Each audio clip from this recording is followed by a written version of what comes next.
As temperatures cool, the playoff race continues to heat up. Only 2 more weeks left in the SFL regular season. 2 East Division foes square off tonight in Louisiana. A win gets the Revolution 1 more step closer to the playoffs, while a loss will knock the Kings out of the postseason picture completely at the tail end of season 21. Good evening, everybody, and welcome. You're looking live at Stack Up Stadium in Houma, Louisiana. Alongside our statisticians Frank Gooden and Justin Reside, with producer extraordinaire Cameron Irvine and my partner Alden Bleeker, I'm Tim Hackett. You're watching the Simulation Football League presented by APM Music live on YouTube. Happy to have you with us wherever you're joining us from. Welcome to Stack Up Stadium, Alden. A critical game for both of these two teams. Second matchup this season for these two in-division foes, and this time of year, every game is critically important. Yeah, absolutely. And it's really kind of a race at the middle to break out and have a big sprint across the finish line in this wild card race. Louisiana 5-5 could deal a real blow to the hopes of these teams with 7 losses with a win. And of course, if you're Jacksonville, you need to win and have a bunch of chips fall your way. But it's really all you can do sometimes is know what you have in front of you and do what you can do and control what you can control. Jacksonville going to be looking to sneak in there, and it all starts with a win. Sometimes at this time of year, Alden, the playoff scenarios get a little bit dicey, and honestly, it's not super clear-cut for these two teams, and especially not for Louisiana as action starts this week. But really, at the end of the day, the initial task is easy. For both of these two teams, you got to win this game to feel good about the final week of the season. And for Jacksonville, you have to win, or your faint hopes of getting into the playoffs are out completely. The Revolution will get the ball to start off first at home. This is Liam Hammer, the veteran returner, on the return for the Revs, and they will start off from the 22-yard line. It's been another interesting season for the Revolution. They are 5-5 off of their bye last week. They lost their previous 2 games at Atlanta and against Charleston to go to 5-5. That snapped a 4-game win streak prior to those 2 losses. They're second in the East Division behind 9-2 Florida, and that is the team that awaits the Revolution next week in the final game of the regular season for both squads. 9-2 Florida on a bye. That will be the matchup at the eye of the storm next weekend. First play of the game is a run up the middle. Dwayne Salmons, the rookie tailback for Louisiana, goes outside and is pushed down at the end of it by Taekwon Hale. Somehow, I'm not sure how Salmons didn't get stopped up immediately, Alden, but he didn't. Yeah, and I mean, you have so many things going for you on defense if you're Jacksonville. Of course, the linebacker John Martin leading the league currently in tackles for loss with 25. Of course, Alex Bond, the strong safety, also has 16, so they can get in the backfield in a hurry. Tommy Utah's pass intended for Liam Hammer sails incomplete. And you were saying earlier, Alden, before we went on, that's the side of the ball that's the most crucial matchup of this game here tonight. Yeah, absolutely. Tommy Utah, a top 10 quarterback. And, a lot of teams have really been struggling to blow these run plays up, but you've got the tackle for loss machine in the league. So John Martin going to be looking to get very aggressive on these run plays and pass plays. First third down of the night. Utah's going to lower the shoulder, and he will be pushed down by Logan Gardner. Right on cue, Alden, this Jacksonville front applying pressure. They stopped up Salmons on the first play. They take down Utah on the third play, and this Jacksonville defense off to a great start.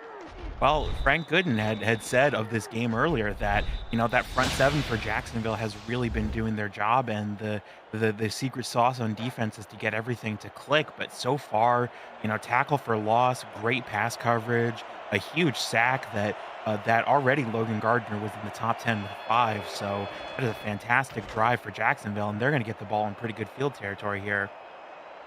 Punt coming away from Vida Lee out to the other 40-yard line, and it will be good field position for the Kings to start off their first possession of the day. Rookie returner Joe Beasley on the carry for Jacksonville, and a 3-and-out for Louisiana to start. Loss of 3 yards. This Jacksonville front has been great all season, as Alden was hinting at. 7th in the league in sacks, 1st in the league in tackles for loss at 95 as a unit. Part of that's because the defense has been out there a fair bit, it must be said, but when they are out there, they get a lot of pressure.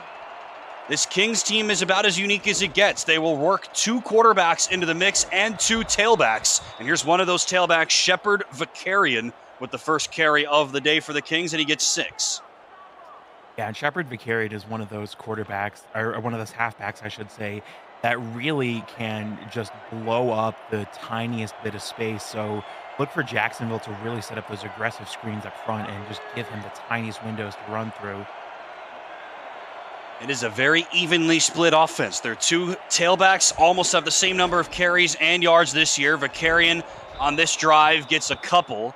So it's Vicarian, the rookie, and the incumbent, the sophomore running back, Sean Sanders, in the backfield alongside fullback Jay Ballmer. A pair of quarterbacks, as we said, 5th season QB O.J. Bruin and rookie Kenny Slider, who have both split time over the last 2 weeks. Just the 3rd appearance of the season for the rookie Slider over the last 2 games. The first came against Louisiana mid-season. Vicarian again on the give, and this time it's Louisiana's defense with a stop in the backfield. Chuck Diesel with the hits. 4th down, Jacksonville. Yeah, and that is so crucial. You know, as you say, the 2 quarterback system, the 2 running back system, Jacksonville really kind of spreading love around, and it's worked to a point. O.J. Bruin is 4th in the league with 17 touchdowns. I mean, a huge stop there by Louisiana. Liam Price on the punt for the Kings. No chance at a return. They've got 2 punters on the roster as well, which is unique if true for Jacksonville. And that is Price on that punt for the Kings. They elect to punt it in enemy territory, right on the fringes of the midfield line, I should say, on 4th and 2. So after a good-looking start to the drive, Louisiana locks it down. We mentioned Jacksonville tops in the league as a team in TFLs. Louisiana is 3rd. Only 5 behind Jacksonville in that department. That won't be a TFL. It was a stop for no gain, but it was still a 3rd down stop. Tommy Utah hits his man in stride. Dwayne Salmons up the right sideline, and a big gain for Dwayne Salmons out of the backfield. Pushed down by safety Tigga Clay. Biggest play for scrimmage from either team. Yeah, and it looked like this play was going to get blown up very early. You see the rush coming in from Jacksonville, forcing Tommy Utah under all this pressure, but this really great check down pass to the side, and it's a really great effort on the part of, I believe that was Bernard Gooden on the dive there, or no, excuse me, it was Nathan Nur, the cornerback, and just a great job of reading the space by Tommy Utah and staying patient, staying focused, not allowing the rush to get to him there. Got 7 standouts in the secondary on this Jacksonville defense, and one of them, the sophomore Nur, was not able to get Salmons initially. On the ground they go. Salmons again, nothing doing. Stopped right before he got to the line of scrimmage. So here is the Louisiana offense for head coach Brian Craven. You heard from Tommy Utah, the quarterback. A pair of running backs, Dwayne Salmons and Chris Grant Jr., with veteran fullback Cameron Collier. Wide receivers, Lyric Da Vinci, Liam Hammer, Adam Banks, and Rego De Niro, with tight ends Levy Lease and John Michael Suddeth. Offensive line after this play. Jacksonville sends Roy Towers in motion, and now it'll be Toby Nur following the receiver to the top of the screen. 2nd down for Tommy Utah. Back to pass, low throw, and it's caught at the knees by Lyric Da Vinci, a former Charleston Predator, now in his 3rd season here at Louisiana. Nice catch. Yeah, and that was John Martin on the fantastic play coverage there. Gets right up to the line and reads where that's going. I mean, that is very easily a 2nd down conversion if John Martin's not there. Picks up tackle number 69 on the season, very close to that 70 mark. Well, this is a much more manageable 3rd down than Louisiana's first try today was, and they will get it, courtesy of Dwayne Salmons, a pair of rookie running backs in this new-look Louisiana offense. Alden Salmons was the 5th overall pick in the draft. Grant was the 12th overall pick in the draft. Louisiana has somewhat, you could say, pioneered the 2 running back look. They weren't the first and they weren't the only team to do it, but they were one of the first teams in recent league history to do it well, and now it seems like almost every team is trying to do it. Here's Salmons, who was drafted as the lead back, and he gets a gain of 1 that time. Here's the rest of the offensive line. It's tackles Sergei Katzlov and Cole Katz, guards Odette Boudreau and Ross Napoli, but between Salmons and Grant, they have not been used the same. It has been Salmons almost exclusively. Grant has only run for 200 yards in 10 games and 3 touchdowns compared to Salmons' 12. Utah will throw it to Salmons. This has been a decent strategy for them. Salmons somehow stays in bounds and somehow picks up a 1st down. his second of this drive. And what a play this is. Again, it's the same thing with Tommy Utah, just showing, some of those mental intangibles that we talk about. Again, pressure is coming from Jacksonville, pushing towards him in the pocket, but he realizes, hey, I got these big brick walls that are sitting in front of me. I can just sit here behind my brick wall and lob a cannonball downfield, and that's exactly what he does. Finds the check down, finds the space, and now they're past the 50. Louisiana's offensive line has been dismal, and so they're trying to counterbalance that with all these quick outs. Salmons on that strong toss. Nice gain on the ground for Dwayne Salmons, give him 6. The Louisiana O-line has allowed Tommy Utah to be sacked 28 times this season in 10 games. That is most in the league, and like we've already told you, this Jacksonville defense, I don't want to even say the defensive front, Alden, because most of their pressure comes from their back seven, if you will, at least in terms of the TFLs. But this is a top 10 sack team against the most sacks allowed. Here's Grant with his first carry of the day, and a nice run for Chris Grant Jr. Another first down for the Revs on this drive. Yeah, man, and it's again a really great job of just finding the tiniest little bit of space, swinging it out towards the outside. Oh man, put some moves on John Martin and another defender from Jacksonville there. Just a great, and it's as you say, you haven't seen nearly as many touches from Chris Grant Jr., but the young rookie really getting some touches where it does count, and learning from the veteran leadership on that unit.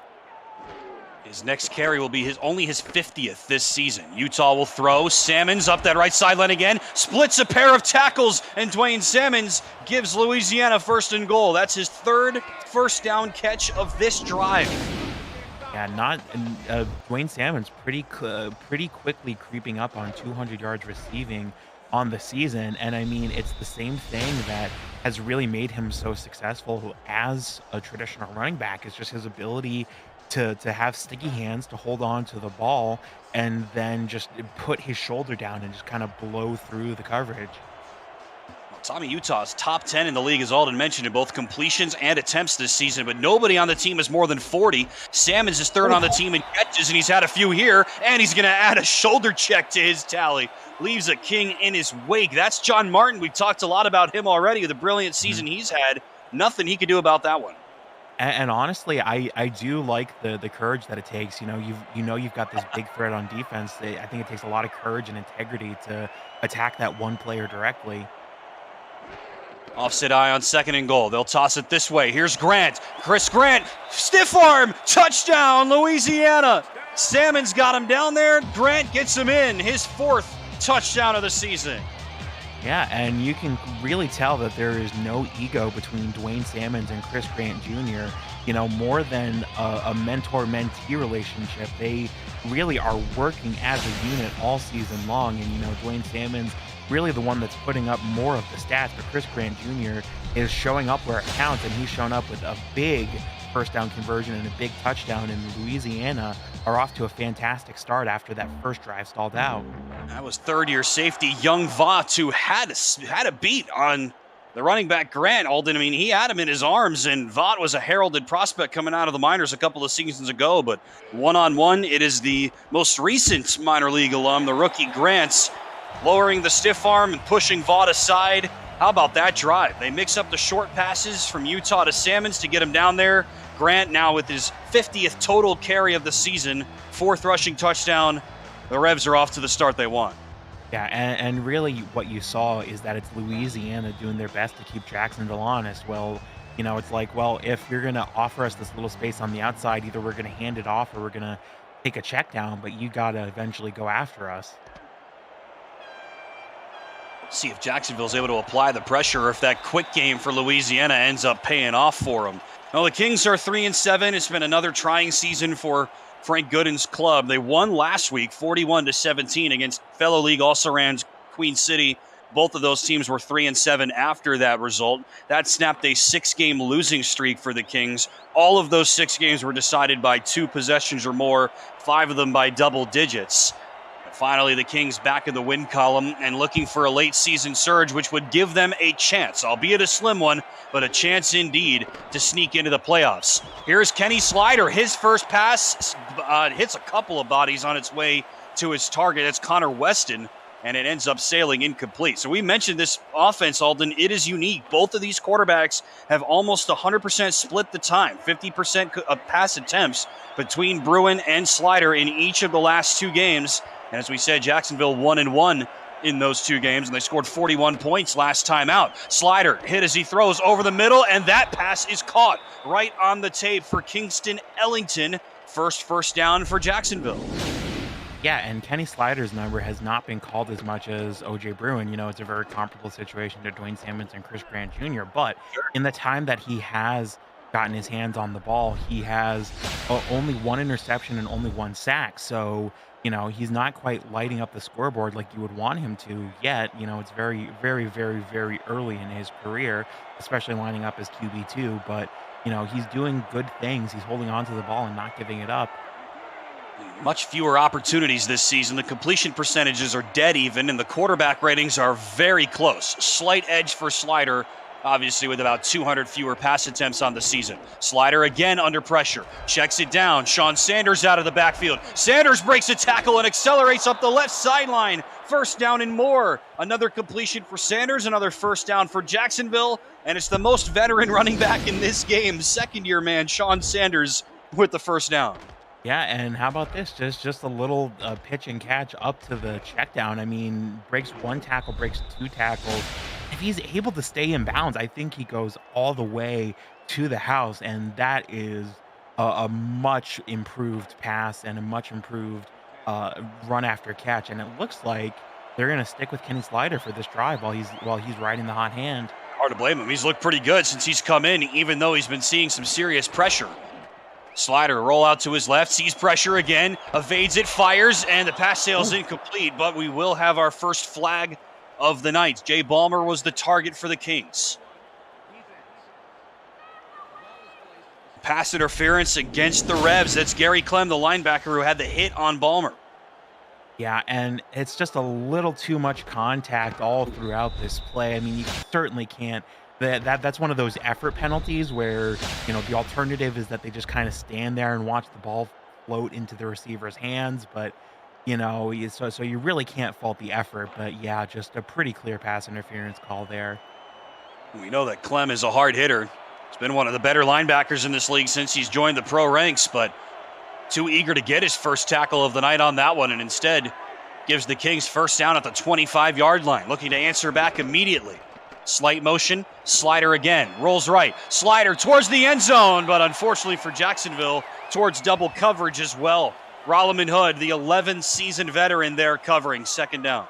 Yeah, but I mean, you certainly like the bravery and the presence of mind. I mean, you know, you got 36 yards through 2 passes. I mean, you know, 12 yards average per pass. I mean, why not go for these 10-yard, 15-yard bombs?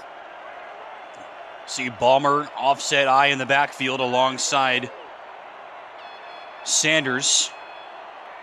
Man in motion to the near side. That's David Gears, offseason pickup for the King offense.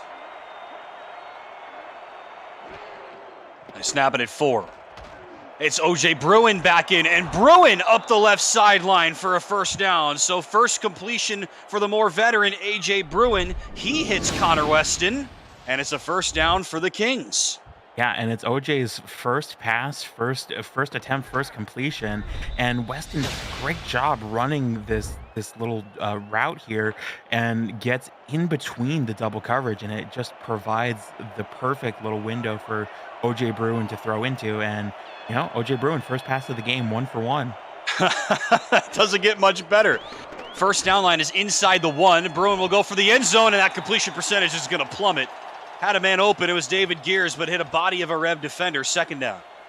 Yeah, and again, it's really what Jacksonville have liked to do, kind of run the routes past the coverage, through the coverage, in between the coverage. And, you know, you got 2 quarterbacks that are pretty good at placing the ball, so more often than not, they'll find a way to get it in there.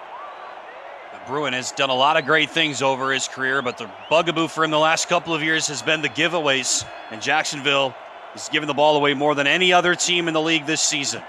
Trying to avoid that here. Again, they could get a first down inside the 1-yard line. It's not quite a first and goal. Bruin, deep drop. Over the middle again, towards the end zone, and it's caught! Jacksonville goes all the way down and scores on their second possession. Kingston Ellington, touchdown Kings.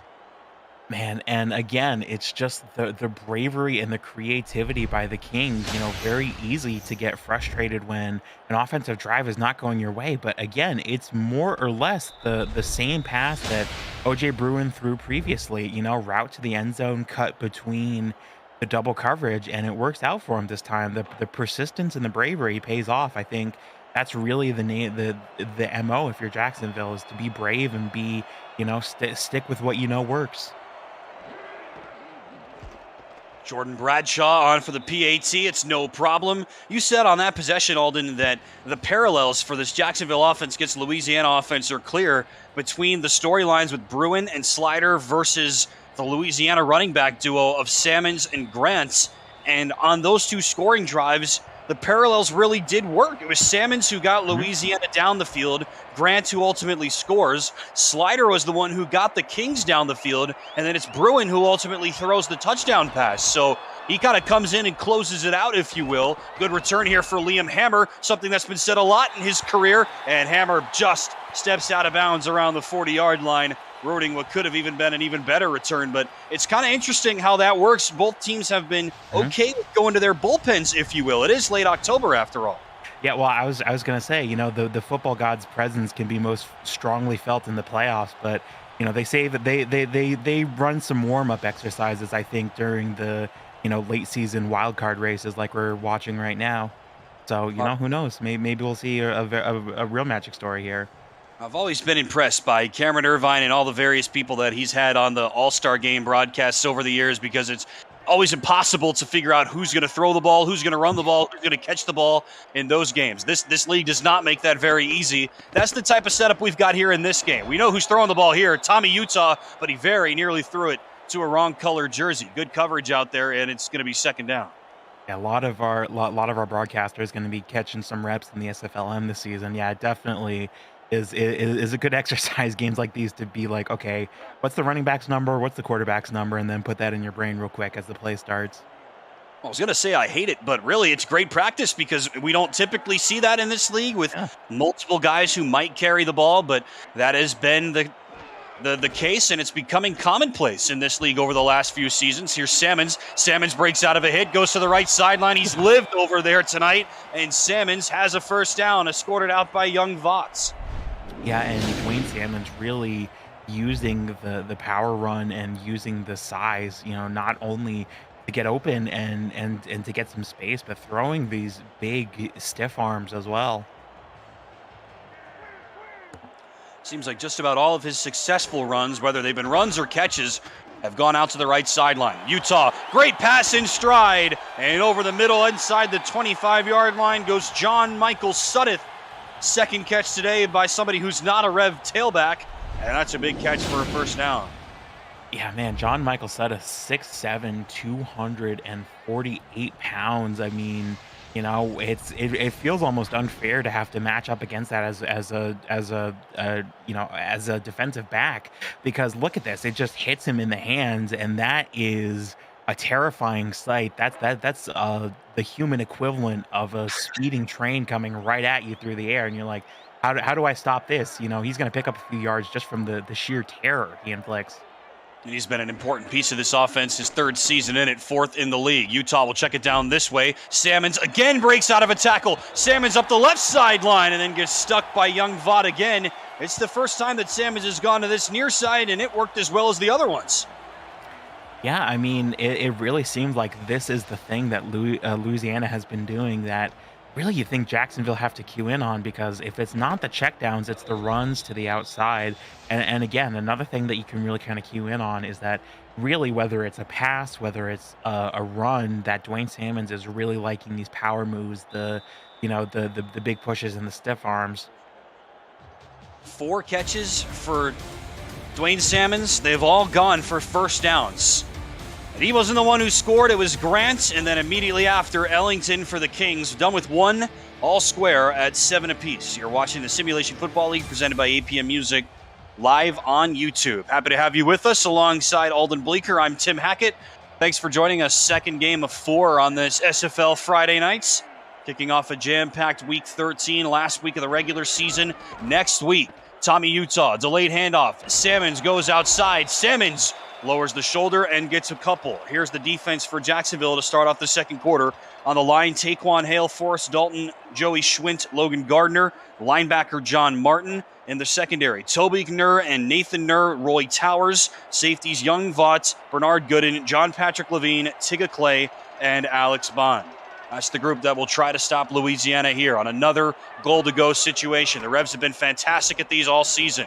Utah, end zone, knocked away. Great coverage right on cue. Nathan Nur, who got beat earlier in this game, Alden, not that time. It's 3rd and goal. It's almost an inversion of what we saw in the opposite end zone just a few minutes earlier, where it was off the hands of a Louisiana defensive back and robbed what should have been a touchdown, you feel like. Jacksonville brought in a ton of new players last season. They bring in a few more this season. Rookie Roy Towers and a couple of free agent pickups in that secondary. It's a very young group alongside the league veterans Bernard Gooden and Alex Bond. 3rd and goal. Utah feels the heat, and down he goes. Thrown down by Logan Gardner, who's had a big impact on this game, and that ruins this Revs drive.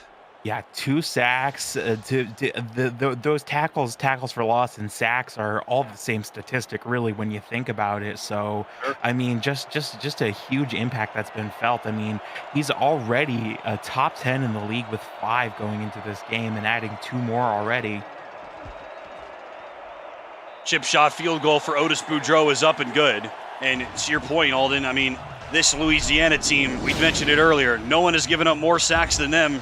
28 this season, despite a lot of good players on this offensive line. And that sack from Gardner kills the Revs' chances of getting 7 on that drive. Yeah, and it really seems like it's something that Jacksonville has specifically cued in on defense. You know, we've got all these this badass front line that we can send on, you know, these pressure plays, and that's exactly what they're doing, trying to force mistakes, trying to force coverage sacks and jumped call sacks. Well, and it's no surprise that the defensive line has contributed to nearly all of the sacks this season for Jacksonville. But as we mentioned, the team is first in the league in tackles for loss, but almost all of that damage has come by players that aren't on the defensive line. They've got 4 guys on this team with 10-plus TFLs, and none of them are defensive linemen, and 3 of them are in the second. It's mostly defensive backs. It's just a really weird look. I mean, it's not weird. It's just unusual, and it's worked for them in that situation. Kenny Slider is back in. He will chip it out to Sean Sanders, and Sanders is generously given a gain of 4. Here's the rest of the Jacksonville offense. You've heard from all the splits. Bruin and Slider, Sanders and Vicarian with Ballmer the fullback. Wide receivers, Kingston Ellington, Connor Weston, Joe Beasley, and David Gears. Tight ends, Jim Copeland Jr. and Talon Steele. Tackle, Brennan Ryan, and guard, Marcelo Martin. He gave Sanders a gain of 4. There's Ellington, who caught the touchdown in motion now to this near side.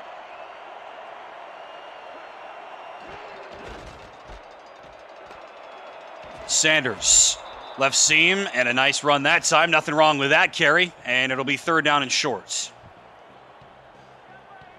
And you really started to see the kinds of runs that you would want from Jacksonville, where they really set up these big blockers up front and give space for Sean Sanders and Shepard Vicarian, and this is manageable. They will run it. Vicarian gets the give, and Vicarian gets the first down. The name isn't slick, Alden, and you could even say that the effect that he's had on this offense has been massive, but, you know, it's a dead even split in this running back room this season. The stat line is almost identical.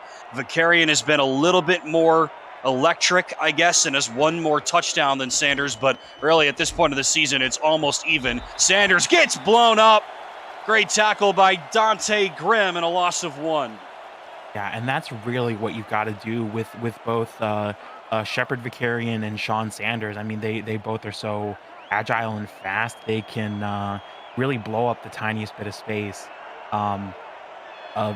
Reaper Vicarian, is that anything? And there goes a sack for the Louisiana defense. Doesn't matter what quarterback's back there. They're not getting out of that one. Gary Burney with the TFL. And that is, as I was getting ready to say, just 3.5 sacks on the season. So there's been some from that position for Louisiana, but oh man, and this is third in the country mile to go. Set up now. No doubt. And remember, this Jacksonville offense has struggled on the balance of the season. And O.J. Bruin will have to go on 3rd and 13. His pass is caught by Connor Weston, but well short of the sticks. Hit well short by Rolliman Hood, now in his 11th season with the team that drafted him. And it'll be 4th down. Yeah, and it all goes back to that sack. I mean, if that's, a more manageable 3rd down, I mean, that we're talking about, well, now Jacksonville's past the 50 and, getting a new set of downs. Punt is away. It is a good one. How about this for a flip of field? Return opportunity. Not much on that. Brilliant punts. Liam Hammer has nothing to do with it. For the first time tonight, let's go to the SFL studios. Cameron Irvine has a game break. Thank you, Tim. Just starting the second half in Raleigh, North Carolina, and just before the end of the first half, John Lakeman to Onus Adobe for the touchdown. Charleston leads Carolina 14-10 in a tight Corbin Cup. Back to you in Houma. Thanks very much, Cam. These two teams will be watching that game closely, I'm sure. Tommy Utah sprint rush out to his right, checks it down. A quick out to Cameron Collier, and Cameron Collier, the seasoned veteran fullback, now in his 7th season in the league. Alden helping to pave the way for these two rookies, showing what he can do. First down catch. Yeah, and you saw, I just want to call out at the top of that play, John Martin getting in the pocket, and it looked like getting his arms around Tommy Utah, but again, it's just the bravery and the presence of mind of Tommy Utah in the pocket to find that space and to find the open receiver that's going to pick up 10 yards, 15 yards, 20 yards. They will give him 19 officially. First touch today for Collier. Always been one of the busiest fullbacks in this league, regardless of what team he's on. Utah rolls right, throws left, and that was blown up immediately. Salmons on the catch, Vaught on the hit. Another TFL for Jacksonville, and we're starting to see why they rack all these up this season. Yeah, it's you mentioned that they have been on the field a lot this season, and there is some truth to that, but also it's just that they get so aggressive, and it looks like they're sending pressure again here. So many players in the secondary, only one rostered linebacker, which is so unique. And then, as Aldous pointed out, that linebacker does a ton of work for them in John Martin, but they'll bring a lot of guys into the secondary here. Utah zips it, and in stride, it is hauled in somehow by Lyric Da Vinci over top of two of those secondary members that we just talked about. First down, Revs. And you really kind of like the gamble from Jacksonville. I mean, pressure again getting to Tommy Utah. Tommy Utah showing off why he's quarterback one for Louisiana, just this ability to make decisions under pressure. But Jacksonville able to send so much pressure, and they still have double coverage set up in the secondary. So they can make something happen here. Second catch for Da Vinci, and for the second time on this drive, Salmons goes down, but there's a King hurt. Nathan Nur on the tackle, and he's still down for the Kings. Yeah, man, and that is not something you want to see. I mean, it really ever at any point, but especially with these last two games, I mean, you really are looking to win out, and then, chips need to kind of fall your way a little bit. Stakes are clear for Jacksonville at this point of the season. Like we said, second to last week of the regular season. The Kings are just 3-7. They have to win today. If they lose, they're eliminated. Even if they win today, the dreams are faint, but they would remain alive. Utah spins. Utah fires and hits his target in stride again. Reaching up to make the catch is Liam Hammer inside the 25. First down, Louisiana. Yeah, this is really let's call it unique way of scanning the field here.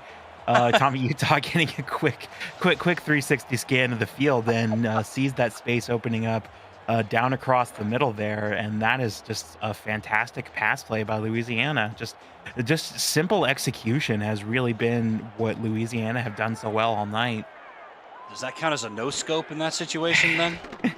Utah with his sights focused this time, hits Salmons out of the backfield, and Salmons is able to navigate and somehow pick up a gain of 2. Tommy Utah, I mean, It's there's always room for sponsors. Maybe we'll see the first SFL player signed by FaZe in Tommy, Utah. Who knows? Well, FaZe Tommy. if there's a sponsorship out there, then Louisiana is inclined to get it. We know that they've been at the forefront of things like that in the past with military appreciation and things like that. Not the only team in the league that has done it, but they've been at the forefront of that side of league operations with Ross Napoli and Gerald Smith at the helm. Utah towards Hammer, and another flag coming in. Hammer wasn't able to haul it in. That might be because he got pushed. And that will be the call. Pass interference against Toby Nur. We just saw Nathan go down with the injury. You figure that Jacksonville is equipped to deal with an injury in the secondary, Alden, but that is a PI against Nur and a costly one. Yeah, and this is very close. Yeah, and the arm does sort of go up and prevent him from being able to fully play on the ball here. So again, I mean, it's kind of an effort penalty where you're like, yeah, your coach is going to give you an earful about committing a foul, but at the same time, it's just kind of an effort penalty to a point. Jacksonville is the second most penalized team in the league this season. Second most penalty yards. Their first penalty of the night gives Louisiana first and goal. And remember, the Revs have been lethal in the red zone this season. They'll take their time here. Tommy Utah drops back, checks it down. Salmons, stiff arm. Salmons accelerates, and Salmons gets stuck. Great hit at the end of the run by Tiga Clay.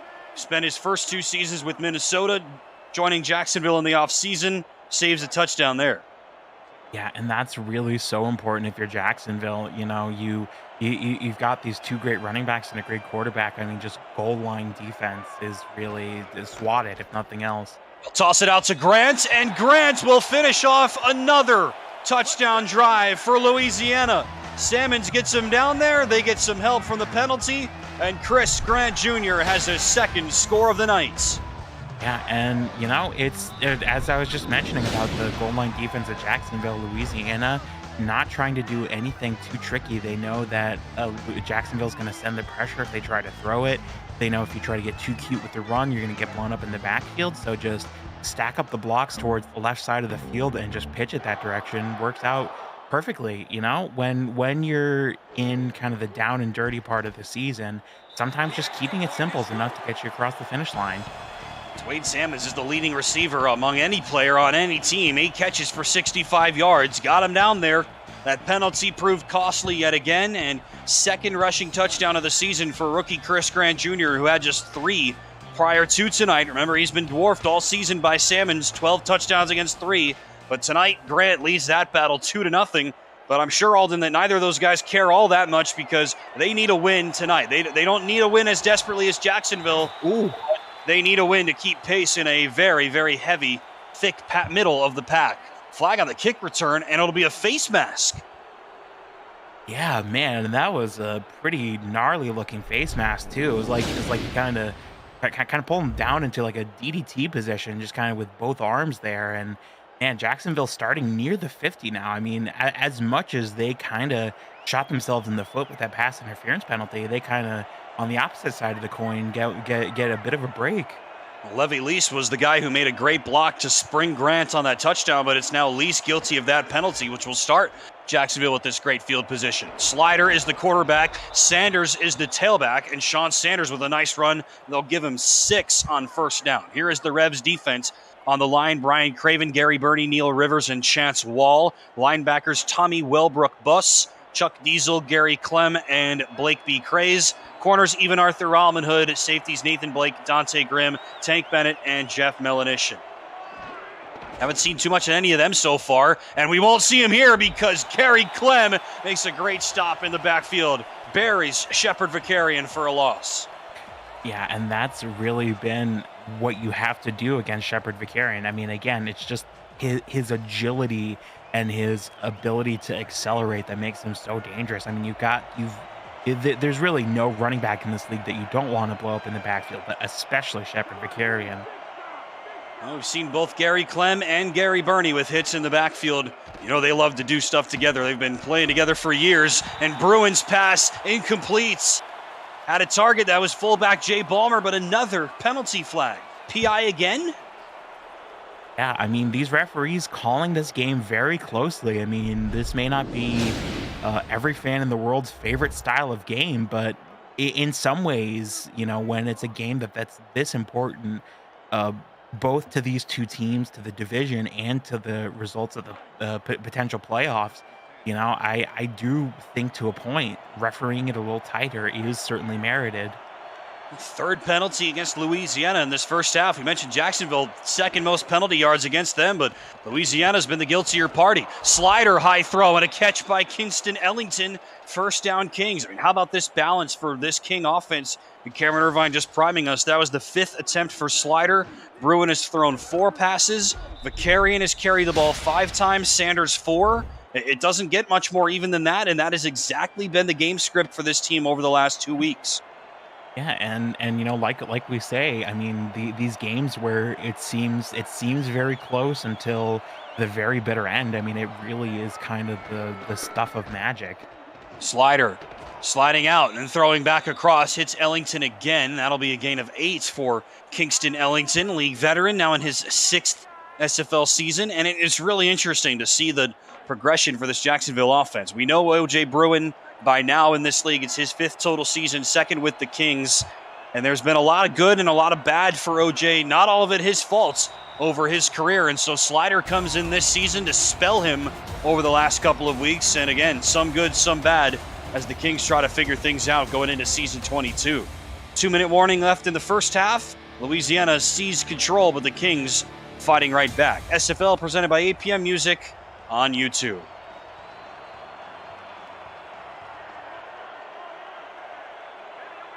Two minutes left in the first half.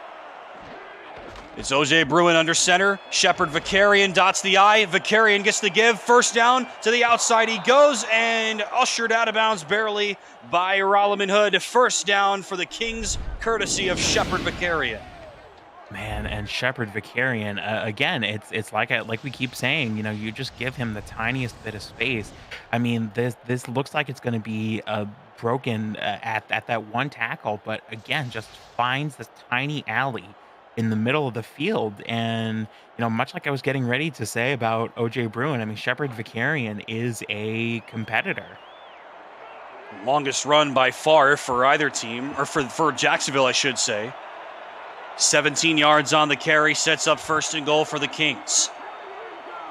I formation, it's Bruin under center. He had the touchdown pass earlier.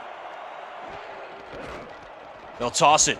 Vicarian breaks out of a tackle, and he's got nothing but daylight after that. One man had a chance. Blake B. Craze could not stop him, and it's a touchdown for Vicarian and the Kings.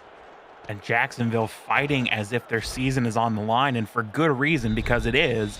And again, just when you're down this far on the goal line, no reason to complicate things by getting too cute. Just a little toss to the outside with the blocks lined up that way, and Jacksonville just set it up so that they can just strut into the end zone. Rushing touchdown number 7 for the rookie Vicarian against 5 this season for Sanders. PAT is up and good from Jordan Bradshaw. And the 4-time SFL All-Star, the linebacker Blake B. Craze, one of the most veteran players on the field for either team, unable to take down the rookie Vicarian and prevent him from getting into the end zone. And Jacksonville right back in this thing, Alden. The Revs had scored 10 straight points after that the 7-7 tie, but Jacksonville with an impressive rally. Yeah, absolutely. And, you've got a team of competitors. I mean, I've always said, about O.J. Bruin as a former teammate, that his strongest asset as a player on your team is that he's such a competitor. And, when you have that mentality that can be, infectious, and it makes games that are tough, that feel like they might be uphill, that feel like they might be at the end of the world, it makes it feel like you can hang. I feel like Louisiana feels the same way about Tommy Utah, and it's a 2-minute drill now. Both teams have all 3 timeouts, by the way, and the Revs lead down to 3 with 1:51 left in the first half. Utah sees his time run out and throws short underneath Lyric Da Vinci. I was just about to say before this drive, Alden, these are 2 league average offenses. Louisiana's 13th in points scored, Jacksonville is 16th, so very much league average, but so far tonight, we've had 8 combined possessions and points scored on 5 of them. Yeah, I mean, and it's really been, you got to say, to a point, the defense, both of them getting tackles for loss, both of them getting sacks, and here comes Jacksonville with the pressure again. It's been an ever-present for this team so far tonight. 2nd and 10 for Utah. Under siege, but he's still able to get the throw off, and it's dropped by John Michael Suddeth, who had the big catch earlier in this game. Not able to haul that one in, and it's 3rd down and long. Well, that's a bit uncharacteristic from what we've seen at Tommy Utah. With the pressure, has really been able to kind of stay up in the pocket and make good decisions, make good reads of the field. But man, maybe the pressure now starting to get to him after all this time. He did enough there for me. You got to make that catch. If you're Suddeth, it was usually very sure-handed as a tight end. 3rd down and 10. This game could flip right here. Utah flips it up the left sideline, and that's hauled in by Liam Hammer. Up the left sideline he goes, and inside enemy territory on just one play. 3rd down and 10, doesn't matter. It's officially Hammer time in Louisiana. Man, and this is just such a heartbreaker if you're Jacksonville. I mean, a great start, and man, just just fearless in the face of the coverage are Tommy Utah and Liam Hammer. Just that connection. They know that pass is going to be caught. I mean, you have a lot of confidence up the middle to John Michael Suddeth, but you find that space on the outside. He catches it. He runs. I mean, Louisiana keeping it simple, much to their benefit. 53-yard catch for Liam Hammer, his 2nd grab of the night. Puts Louisiana on the fringes of the red zone already. That was on a 3rd and 10. They will run it. Sammons tries to move up, and Sammons gets hit at the end of it by Young Vaught. We've been hinting at this tonight, Alden. Louisiana is one of the best red zone teams in the league. They're not quite there yet, but they are close. They have the 3rd best red zone offense in the SFL this season. 97% of the time that they get inside the 20-yard line, they score points of some kind. Sammons will get him inside the 20, and a whole lot more. He gets out of bounds as well, stopping the clock at 1:11. Brilliant run by Sammons. Yeah, and man, and it's the blocks that really set up the space. I mean, this has been a season. I mean, it's been talked to death by analysts and pundits, but it really is. It's seeming like in this new era of the SFL, the running game is just going to be trench warfare. And again, these hard-nosed blocks are setting up the way for this dual-pronged Louisiana running attack. Pitches have worked tonight, and they've worked across the balance of this season, and that is something else that's been talked about by me especially. I feel, Alden, that toss plays never used to work in the SFL. They've worked a lot tonight for both teams. Utah will toss this one over the middle. Touchdown, Louisiana. Lyric Da Vinci. Man, and it was really just a rhythm that the Louisiana marched down the field there. I mean, looked like Jacksonville was going to get a stop, but it was that one pass that blew things open for Louisiana and kind of put Jacksonville on the last of the back foot. And again, Tommy Utah not afraid to throw into double coverage because his receivers have really done a good job of running through and past double coverage. Well, you've been on it all game, Alden. I mean, Jacksonville has brought pressure almost every time, but that's the one of the few times that we've seen Utah have time. Jacksonville sags off. Remember, they've got 8 standouts rostered in their secondary, and Nathan Nur, who left earlier with an injury, was out covering on that play, and he was unable to do anything to prevent Lyric Da Vinci from high-pointing him and scoring with 1:07 left. So they ease off the pressure. They get all their studs in the secondary out there, and they're still not able to stop anybody. Yeah, and that's really the scary thing if you're Jacksonville, that you're throwing absolutely everything, that you have, and you got to keep your nose down because you're only down by effectively a score and a half. So this is still a very manageable game. Well, once again, great teamwork on display, especially from Louisiana, but both teams on their scoring drives have shared the ball. Remember, it was that 53-yard catch and run from Hammer that made that drive happen. Then it's ultimately Da Vinci that scores, that puts the ball in the end zone for Louisiana. Another successful scoring drive for them today. They are 4 out of 5 with the ball so far tonight. 3 and out to starts. They have scored on their succeeding 4 possessions. Now, what can Jacksonville do? It's been a struggle season, but their passing offense has been very good. Kenny Slider will check it down on the first play of this drive. Kingston Ellington on the catch. Clock running now under a minute to go.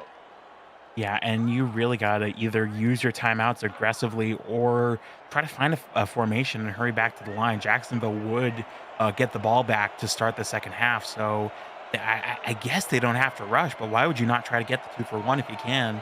I completely agree. You got all 3 timeouts and one of the top 10 best passing offenses in the league, regardless of quarterback out there, and they're not hurrying.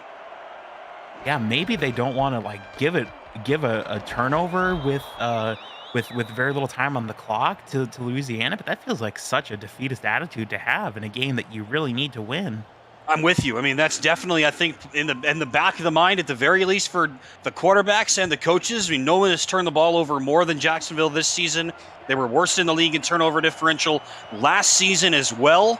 They do call a timeout here on 3rd down. After Vakarian got to give on 2nd down, they will stack the box. Louisiana brings in a couple as well. Fake the handoff, and O.J. Bruin gets trounced. There's a timeout by Louisiana on 4th down, and this drive for Jacksonville went the wrong way in a hurry. Well, to quote the UFC legend Forrest Griffin, it's every plan seems insane right up until the point that it works. So, maybe this was a consideration that Jacksonville had made. Well, if we don't convert here, we got to give him as little time on the clock, trying to chew off some time on this punt as well. Returnable for Hammer, who just had that big catch and run a minute ago. And I didn't see it live, Alden, but another team called a timeout. Remember, Vakarian had the carry 2nd down that brought up 3rd and 2. I wonder if Louisiana was the team that called that timeout. I said Jacksonville initially. We couldn't see it from where we are, but that would have been a smart move from Louisiana to preserve even more time, but I'm not sure. Yeah. And that could certainly be the case as well, that Jacksonville was, perfectly content to take being down effectively a touchdown and a field goal into the half and be like, well, we get the ball back anyway. If that was the plan, it's been unended by Louisiana's 2nd sack of the night. Utah from the 32 will throw it short. Cameron Collier accelerates. 1st down from Collier and bulldozes young Vaught for a couple of extra yards. But Louisiana will not use their last timeout. That will be the end of the 1st half. Just the 2nd possession Louisiana's had where they didn't score, and they only had 1 play. But other than that, the Revs were clinical in a game they need to win to keep pace in the playoff hunts. Good 1st half for Louisiana.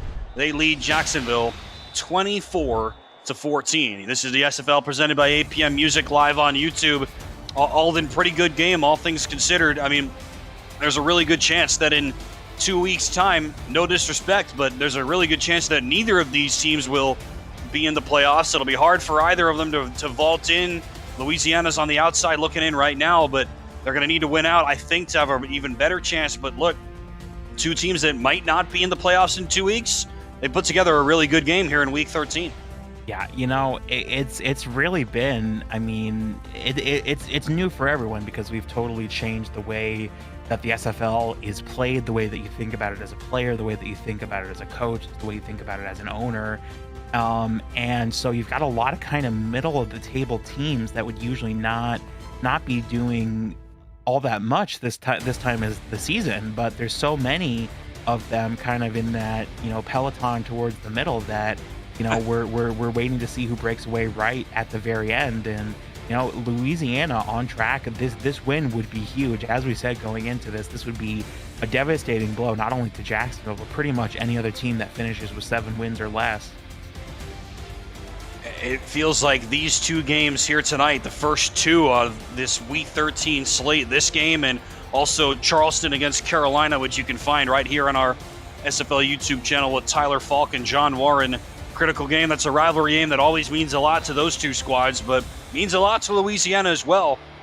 All 3 of those teams are 5-5, and a loss for anybody of those 3 would really put them behind the 8 ball with only 1 more game still to play next week. And Louisiana's got a tough test. They have to face 9-2 Florida next week, regardless of what they do tonight. So obviously, with that said, Alden, as we start the second half, Louisiana needs to go into that game 6-5 because they won't be favored against Florida. Again, Florida's 9-2. They've been great this season. They won't be favored next week. And if you lose both, it's pretty much a done deal. Yeah, and just as dangerously, I mean, they've already clinched the division, so they may approach it as like a lion playing with their prey. That makes them all the more dangerous. No doubt. And we know how well that team has run, even with some of the changes they've had over the last few seasons. But that's to look forward to next week for Louisiana. They still got a second half to play. Lead by 10 as we start the second half, and a great hit by Blake B. Craze. Nothing doing on the first carry for Sean Sanders. Tim Hackett and Alden Bleeker in the booth. Justin Reside and Frank Gooden in the truck.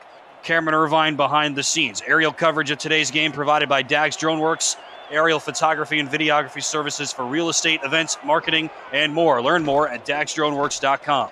OJ Bruin, back to pass. Serves it up the left sideline. And a jumping catch with his toes inbounds by Connor Weston. Yeah, the absolute narrowest of margins to hold that on the sideline. I mean, my goodness. Look at this.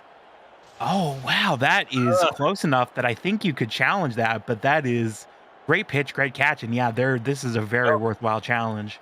Head coach Brian Craven will challenge. You know, Louisiana has been known to force the envelope over the last couple of seasons. Need 2 feet down to be a good catch on the sideline, and we'll get another look and see if Weston did indeed have both feet in. Remember, Jacksonville is split time at quarterback all the last couple of weeks, including tonight. It's Bruin on this throw. Weston with the grab, right foot down. Is it in though, Alden? Yeah, he's definitely got 1 foot down and then the other foot down. But the question that the refs are going to be looking at is, does he have both at the same time at any point? And the ruling is overturned. It was called a catch on the field for Connor Weston. It will be an incomplete instead. Crucial challenge won by Coach Brian Craven. That's what they call him. It's not just a title, it's a name as well. Coach Craven. And he wins that challenge, showing his chops, I guess. Yeah, and I mean, it's a really good eye too, because definitely both feet are in bounds at different points, but it's just a great eye to see that it's not at the same time. And instead of a first down, it'll be 3rd and 10. Bruin running for his life, evades the sack. He's going to take off and run, and he will end up sliding for a gain of 5. I thought he had more room to run, Alden, but it is Jeff Melanishin who will get credit for the tackle, and it will be 4th down. Yeah, I mean, OJ is definitely not one of those guys that you think of as like a scramble first quarterback, but it's definitely something he's got in his tool set to just tuck it and run. I'm surprised he didn't keep going there. Well, the running backs this season average fewer than 5 yards per carry, and that's exactly what Bruin gave him on that scramble. 5 yards on the carry. Hammer on this return out across the 40-yard line, and Louisiana will start off in prime territory. If you're new to the Simulation Football League, well, welcome. The SFL is football for everyone. Get off the sidelines and start your player today by joining our Discord server at simulationfl.net. Click the Join the Community button and begin your career, or just meet the stars of the SFL on or off the field. It's never too late to get involved. For Louisiana, it's never too late to make a playoff push. Again, they're 5-5 off their bye last week. They lost 2 games going into that bye, so it came at a great time, you could say. They won their previous 4 prior to those 2 losses, and it's been another up-and-down season for the Revs. Trying to get back into the postseason. They would get a step closer to that with a win tonight. Dwayne Salmons on the carry, and Dwayne Salmons out to the midfield line. Yeah, and man, this would be such a huge offensive drive for Louisiana. I mean, not only to reestablish their tempo, but to make it more than 2 scores. As we said, these last 3 games for Jacksonville being decided by 2 scores. So to get to that 3, you feel like would make you that much more tough, make you that much tougher to beat.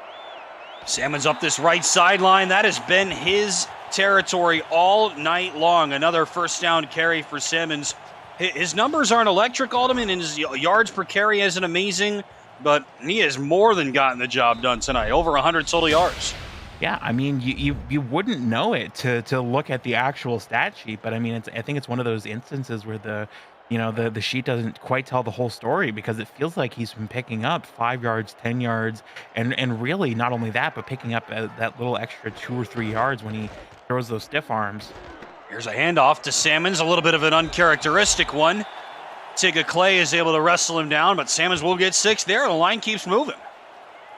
Yeah, and again, I mean, it's just the power, right? Of not even when you're not throwing those stiff arms, just kind of riding the momentum when you are tackled.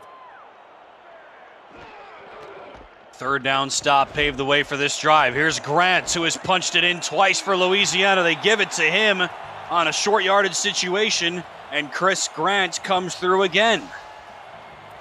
Yeah, and again, a bit of a missed block there by 21 for Louisiana, but manages to find the space that has opened up in the wake of that missed block. I mean, that it's so hard when you feel like you've closed down a play and just a second alley opens. First down to the 21-yard line, just outside the red zone. Salmons again, inside the red zone. First down for Salmons. Dwayne Salmons gives Louisiana a first and goal. Man, and Dwayne Salmons is really just so hard to stop on these power plays. I mean, again, breaks one tackle, almost goes all the way to the house, and this stiff arm, he is just creating space for himself as he runs. That was an 18-yard gain, had a 20-yard run earlier. First and goal for the Revs inside the 4. They've been perfect on red zone trips tonight, unsurprisingly. Utah checks it down. Grant accelerates, and Grant has his third touchdown of the night. The Revs extend the lead to start the second half. Man, and Tommy Utah has very quietly been, as much as we really feel the impact of the running backs, this has really been his night. I mean, as you say, now a hat trick of touchdown passes, a quarterback rating in the 140s, over 200 yards on 15 completions now. And man, it just feels so difficult to fight against when you've got a quarterback and a receiving unit that are just so on the same level. We've mentioned it before this season. Part of the script for Louisiana, get Dwayne Salmons involved in the passing game. He's third on the team in catches. He has caught a half dozen balls for first downs tonight. That's Salmons. Would you believe that is Chris Grant Jr.'s first catch of the season? Not just first receiving touchdown, first catch of any kind in his rookie year. And his first catch goes for 4 yards and a touchdown. Not bad. Yeah, I mean, it's we talk about how, it's not always the volume of your stats. Sometimes it's where and how they come that matters just as much, if not more. Yeah, it's when it comes, right? And Grant has been if you're a Dwayne Salmons fantasy owner, Grant has been the ultimate vulture. Salmons has got him down there a couple of times, and it's been Grant that has punched it in now 3 times tonight, and he's responsible for the difference in this scoreline. Yeah, I mean, it's 6 points are 6 points, whether you're a fantasy owner or whether you're actually on the coaching staff of this team. And you're going to be grateful for your offense to be clicking, no matter how long it takes. When it does happen, that's kind of what you're pushing for the whole time. Well, at this point in the season, a lot of times stat lines start to bear themselves out. It's a big enough sample size, 10-plus games, and 2 storylines that have reared their heads all season for these 2 teams combined to lead to that Louisiana touchdown. I'll explain what I mean after this play. Kenny Slider rolls out, fires, and knocked away from Weston. Good coverage by Rolliman Hood and a couple of other Revs. That's Dante Grimm on the coverage. I'll tell you what I mean, Eldon. Jacksonville has been dismal on third downs this season. They could have had a first down after a completion up the sideline. It was overrolled, ended up being 3rd down and 10. They fail on that. They are 2 of 6 on third downs tonight. They are below 50% third down hit rate on the season, one of the 5 worst marks in the league. Slider, no need for a 3rd down conversion there. Connor Weston with a gain of 13. And then right after Jacksonville fails to convert on 3rd down, Louisiana moves down the field. They get into the red zone. They have only failed to score points on red zone tries once this season. They haven't scored touchdowns every time, but they have scored on red zone opportunities in every one except one. And tonight, the Revs have scored on every single red zone opportunity. And you know what's scary about that statistic? Not only are they, so close to perfection, they're 3rd, which means that there are 2 teams in the SFL that are at 100%. Exactly. 97% isn't good enough. Slider off of that first down, hits a man in stride. First catch today for Jim Copeland Jr., and that'll help flip the field and flip the script inside the 30-yard line on 1 catch. Well, just as much as it can feel like your drive is stalling out, just one pass up the middle, man, it's just a stray little go route up the middle that gets him in and behind the coverage. It's Tank Bennett, the nearest Rev there, and we don't see him get left in the dust very often. Formerly one of the best safeties in the league, 4-time All-Star, but none since season 16. We are in season 21 now, and it was Bennett who was left in the dust. First catch by a wideout not named Ellington or Weston tonight. Slider again will throw. And I think the coverage got in there a little bit too early again, Alden. Yeah, well, and as we have established, these referees playing very closely, playing closer to perhaps the letter of the game than a lot of fans would like. But again, a situation like this, yeah, he's all over him. And, you can say what you like about how a certain referee or team of referees chooses to officiate a game. But once you recognize that, okay, they're going to play this very closely because this has huge benefit or huge implications for the playoffs. You got to play to that.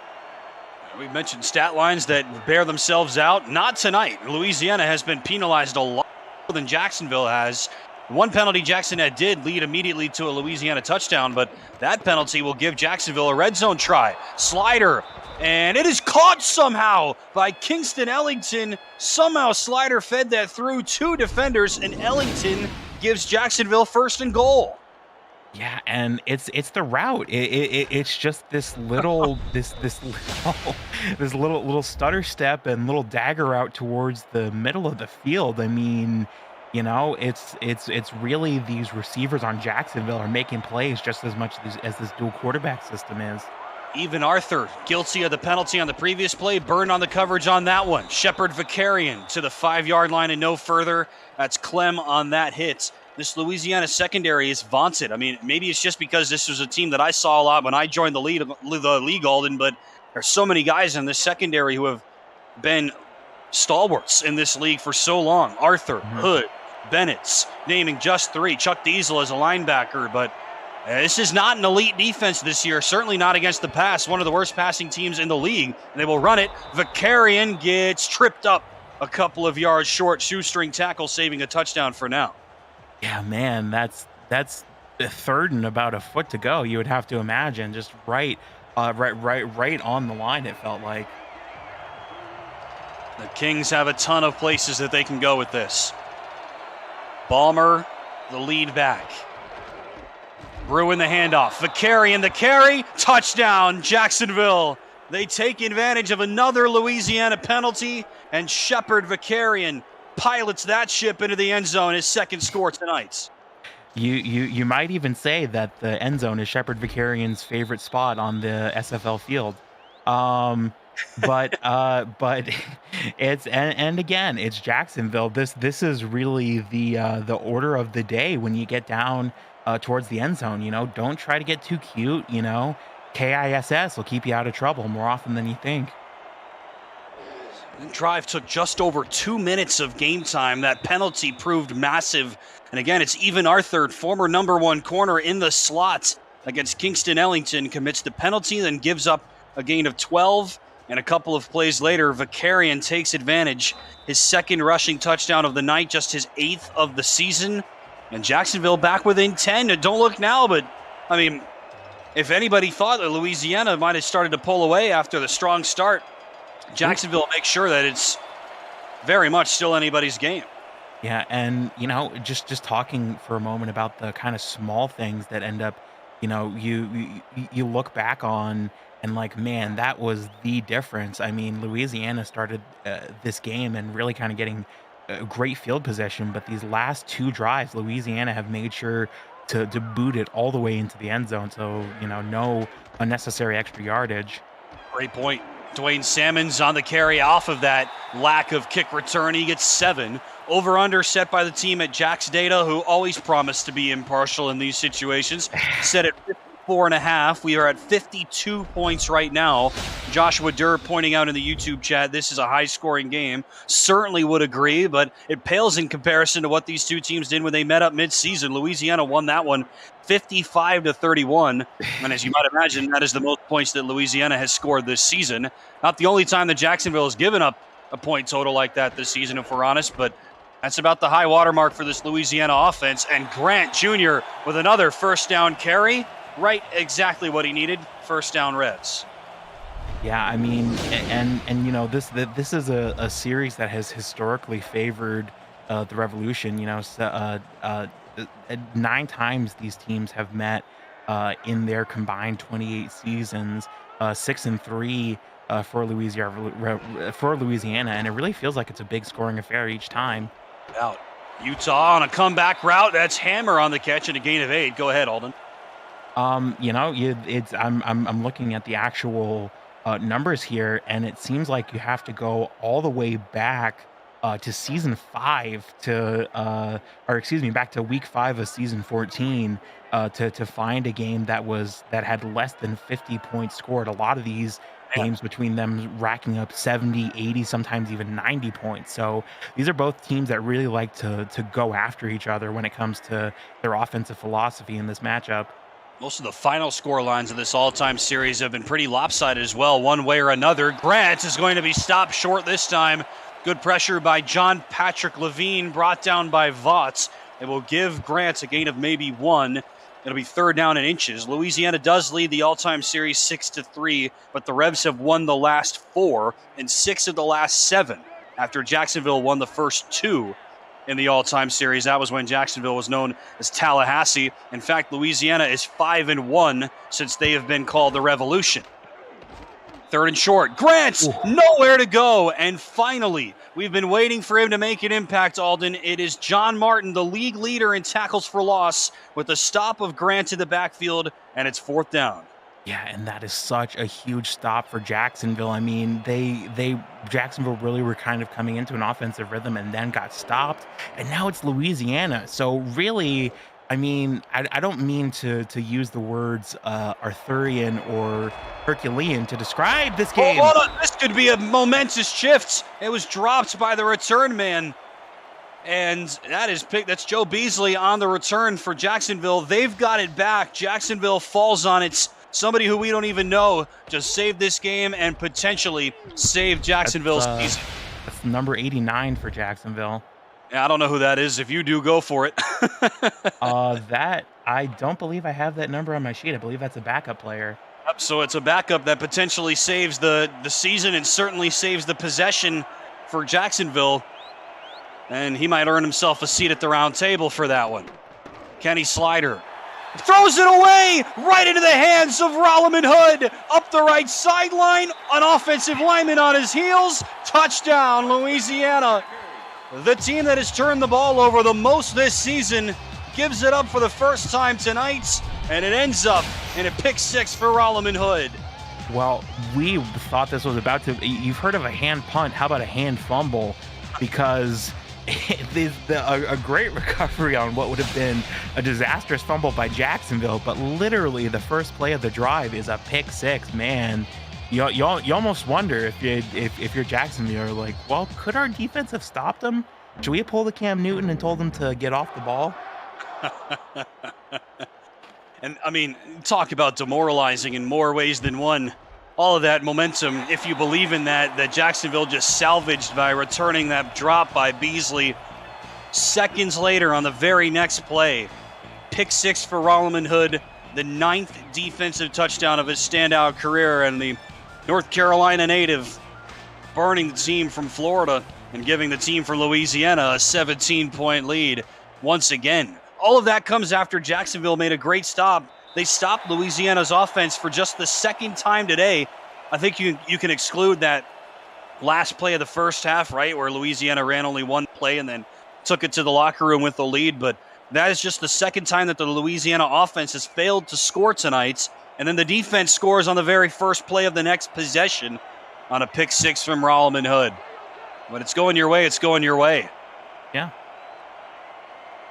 Slider, who I thought had been pretty good in this game, Alden, he's off now after throwing that pick.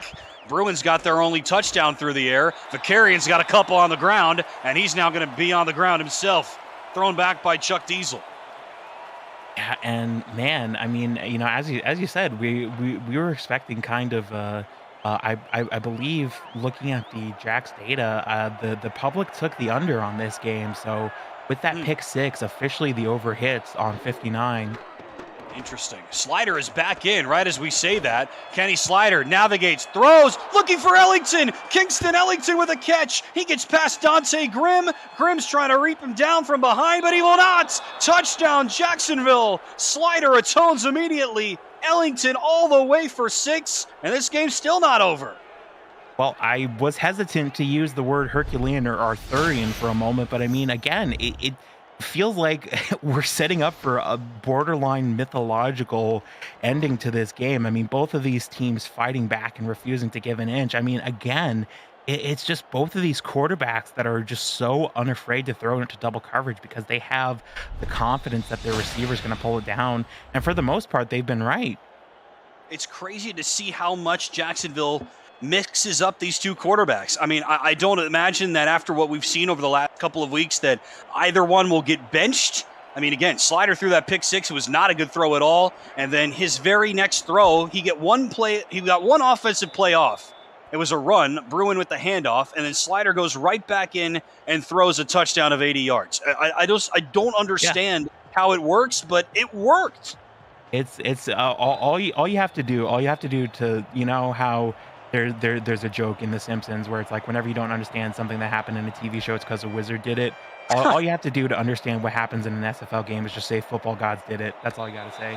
Oh, given your analysis or your analogy earlier, I guess the wizard is Merlin, and he's having some impact on this game. I guess. I mean, we've got video games, we've got mythological creatures, we've got storybooks. Like we might be in for a Hollywood finish.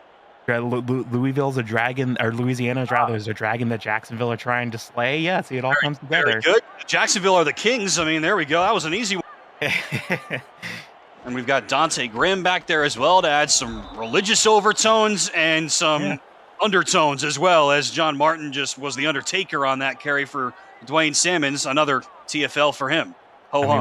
We did call a Siege Vicarian a Reaper earlier. You know, that does come from medieval theology. 27 tackles for loss for John Martin. Only 1 sack as well, so he's doing his damage against the run. Utah nearly gets sacked, and he hits John Michael Sudduth in stride for a first down that time. Second big catch for the big tight end. First down, Revs. Well, again, and it's like I said when he made his previous catch, I mean, it's just so hard to stop him. I mean, you see they've got to send 2 after him when you've got a 6'7", 250-pound plus tight end that can just reach up and grab the ball. I mean, it just generates so much momentum so fast. I'm no coach, but I would figure that a tight end against this lack of linebacking core like Jacksonville has might be a matchup advantage for Louisiana as Salmons gets 1. And to prove my point, I'm looking at the box score from when these two teams met up mid-season, Alden. John Michael Sudduth was the best player on the field. 5 catches for 128 yards. That's an average of 26 yards per catch and 2 receiving touchdowns. That was his stat line when these two teams met up earlier this season. And tonight, 2 catches for close to 50 yards. Utah will throw it here.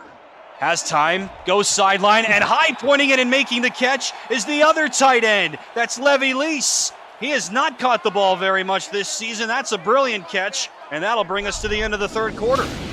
Yeah, and it's as you say. I mean, really, you know, that is the thing that's so remarkable is that when with Tommy Utah having such a great game, I mean, we haven't seen as much of John Michael Sudduth and Levy Lease as you would expect. You got these big tight ends that can just reach up and grab the ball. Might as well throw to him.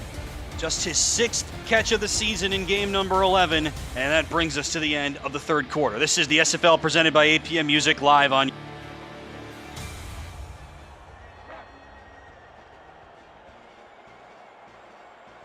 Welcome back to Stack Up Stadium alongside Alden Bleeker with Frank Good and Justin Rezard and Cameron Irvine. I'm Tim Hackett. Thanks for joining us. Must-win game for both teams. If Jacksonville loses, their playoff chances have been dashed. If Louisiana loses, they go to 5-6 and must win next week against division winners Florida to have any chance. Louisiana leads by 10 as we go into the final 10. Dwayne Salmons, who's been really, really good tonight. Strong run. Give him 9. He was really good when these two teams met up mid-season. 160 rushing yards on 23 carries at 7 yards per tote. I don't think he's been quite as explosive in this game, Alden, but he has been really, really good. Yeah, and again, it's really been Tommy Utah that's kind of shouldered the offensive burden.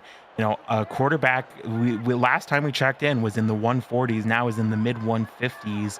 Hat trick of touchdowns and slowly but surely creeping up on 300 yards passing. Salmons again. Salmons over to that right sideline. That has been his territory, and Dwayne Salmons gets Louisiana to the 25-yard line. Beautiful run.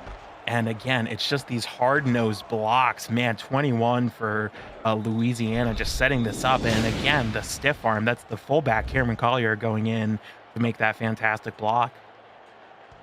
Utah was really good when these two teams matched up earlier. Again, his team scored 55 points, so you imagine the quarterback will play a big part. He threw 4 touchdowns in that game, passer rating of 140. He did take 4 sacks, but only 9 incompletions. And so far, pretty similar stat line. Now, Grant has been doing the lion's share of the scoring. Salmons gets 1. All 3 of Grant's touchdowns were on the ground, even though 1 or 2 of them were tosses.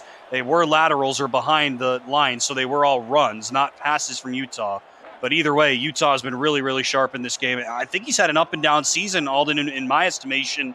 It's year 5 for him in this offense, and it hasn't been perfect. Some of the numbers are good. They aren't all good, if you ask me. But tonight, he's been excellent.